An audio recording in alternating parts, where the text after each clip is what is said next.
It's the $35,000 Wheels and Cash giveaway at the Pahrump Nugget every Friday from 6 to 8:30 p.m. One $250 cash winner will be selected every 30 minutes. And at 9 p.m., get a chance to win $1,000. Saturdays, get another chance at $250 every 30 minutes from 6 to 8:30 p.m. And at 9 p.m., you could win a UTV. Don't forget our Progressive Cash drawing Saturday, February 23rd at 9:30 p.m. Winner is guaranteed $3,000 cash plus all unclaimed cash prizes. Earn 3 times the entries on Sundays. Come get your game on at the Pahrump Nugget Hotel and Casino.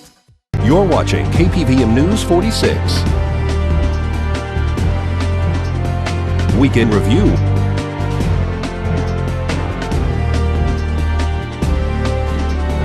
With Deanna O'Donnell.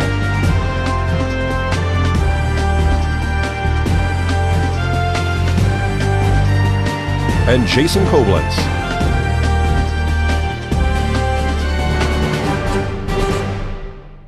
Welcome to News 46's Week in Review, your number one source for local news. I'm Deanna O'Donnell. Jason Koblenz is off tonight. Murder suspect Avery Church has been taken into custody following an altercation which resulted in a shooting in Amargosa. On Sunday, February 17th, approximately 4 p.m., Nye County Sheriff's Office deputies were dispatched to 1178 North Tamarack Road in Amargosa for a report of a shooting. Upon arriving, deputies found the victim, John Sprague, suffering from a gunshot wound to the abdomen. First aid was rendered initially by deputies, then he was transported by the Amargosa ambulance. During the transition from the ambulance to a helicopter, John Sprague died as a result of his injuries.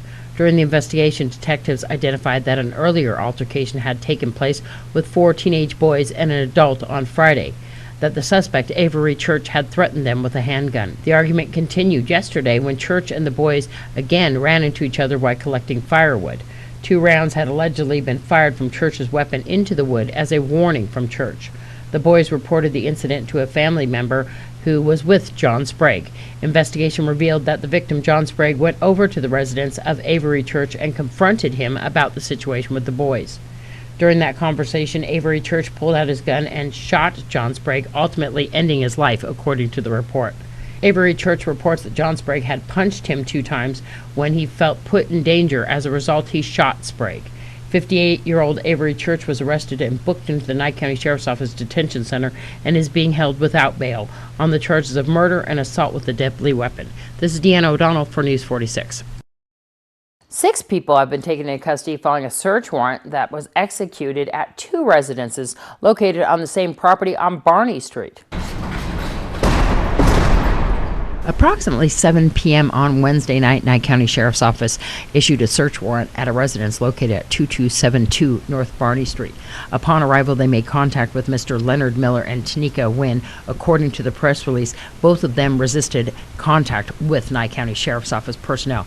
Both were taken into custody after deputies, according to the release, located multiple items of drug paraphernalia inside the home, including torch tips, scanners, packaging baggies, glass pipes, suspected marijuana pipes, baggies containing suspected methamphetamine and marijuana, including dangerous weapons that they say, according to the release, were found inside the home. According to the release, Mr. Miller's urine sample showed presumptive positive for methamphetamine.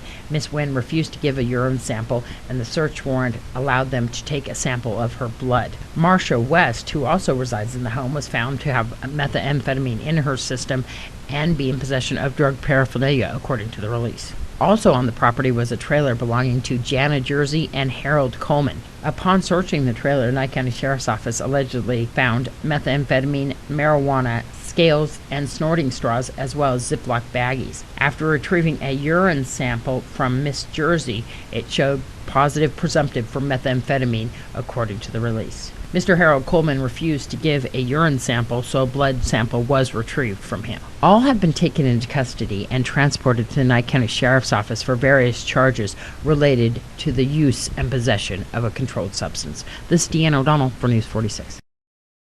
And 2 vehicles collided Friday afternoon on Gamebird and Pahrump Valley Boulevard. Pahrump Valley Fire and Rescue and Nye County Sheriff's deputies arrived on scene at Gamebird and Pahrump Valley Boulevard to find one vehicle with major damage in the roadway.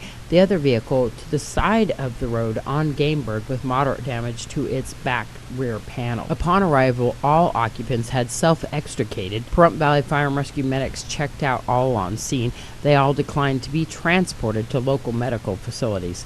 Nye County Sheriff's deputies blocked traffic in all directions while the investigation was being conducted. This is Deanna O'Donnell for News 46.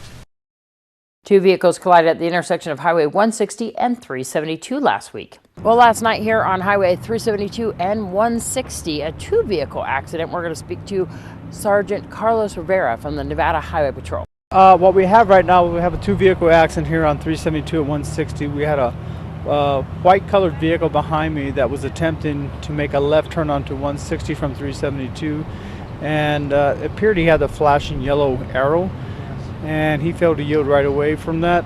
And we had a gray Ford pickup truck also that was traveling across 160 headed westbound on 372. So the white vehicle appears to be at fault in this accident. I know we've talked before about these flashing yellow yield signs. Tell everybody what that means.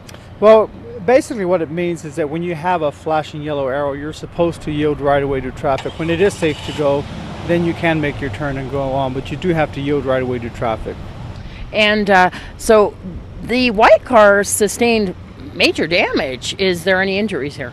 No, fortunately there were no injuries. It's no injuries involved. We're very fortunate with that. It does appear that both occupants, both drivers, did have their seatbelts on. And as well, the pickup truck, do we know how many occupants in each vehicle? The only occupants were the drivers involved. This is Deanna O'Donnell on Highway 372 and 160 for News 46. The state of Mississippi officially ratified the 13th Amendment, which outlawed slavery nearly 150 years after most of the states in the Union did.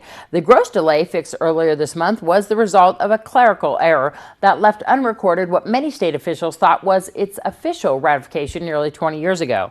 The Mississippi legislature had actually formally ratified the historic amendment in 1995, which even then was more than a century late. But because the ratification document was never presented to the U.S. archivist, it was never considered official. The error was discovered by a pair of patriotic Mississippians who, after seeing the movie Lincoln, looked up historical accounts of Mississippi's action and brought it to the attention of state officials that they had never in fact ratified one of the most important documents in modern history. The 13th Amendment, which outlawed slavery and involuntary servitude except as punishment for a crime, was passed by the U.S. Senate on April 8, 1864, and by the House of Representatives on January 31st, 1865. A dear friend, beautiful person, and longtime reporter for the Pahrump Valley Times has succumbed to pancreatic cancer. All of us here at KPVM TV's prayers are with Gina Be Good and her family. Gina died on Wednesday night in her home in Idaho. She leaves behind her loving husband, Bruce. At Gina's request, no memorial service will be held. There will be a celebration of life service in Idaho. The Pahrump Valley Times will have more on Gina's life in the coming days. In lieu of flowers, donations can be made to Quilts for Cancer or Hospice of Northern Idaho. District 4 Congressman Stephen Horsford visited the Pahrump Senior Center last week to hear how people feel about the proposed cuts and benefits as a result of sequestering the Congress. All right. We also have rural staff who will be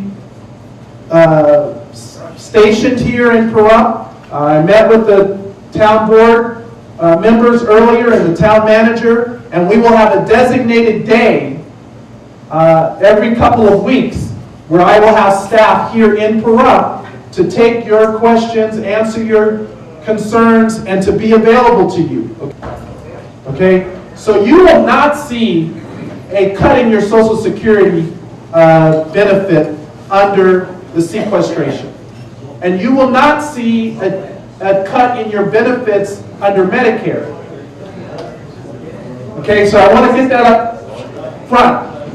Where you will see impacts are to the quality of services that are available to you under Social Security and Medicare. And so let me explain what that means. There are some cuts that will delay how these services are provided to you. For example, if you have a retirement claim that's pending or that you need to follow up on, because there won't be as many staff available because they may be on furlough, that may mean that offices aren't open or there are not as many staff available to process those claims.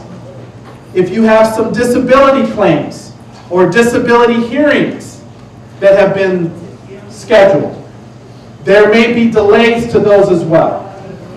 And then the biggest impact, which could affect the quality of your service under Medicare, is that the payments to doctors may be slowed down. It already has been slow. And so you might hear from your doctor sometimes, well, I haven't been paid by Medicare. And that's because the processing of those payments aren't happening as quickly as they should. And under the budget sequestration across the board cuts, there would be greater impact. There also will be a $90 million cut to the medical payments to doctors under Medicare, where you might see a delay in the services or the quality of services that you get under Medicare or Social Security.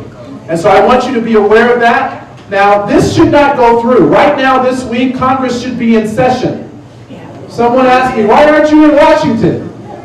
I voted to not adjourn last week. The majority party that controls Congress decides the schedule. And instead of having us in this week trying to figure out an alternative, they took a recess. Well, much more local news when News 46's Week in Review comes back. Don't go anywhere.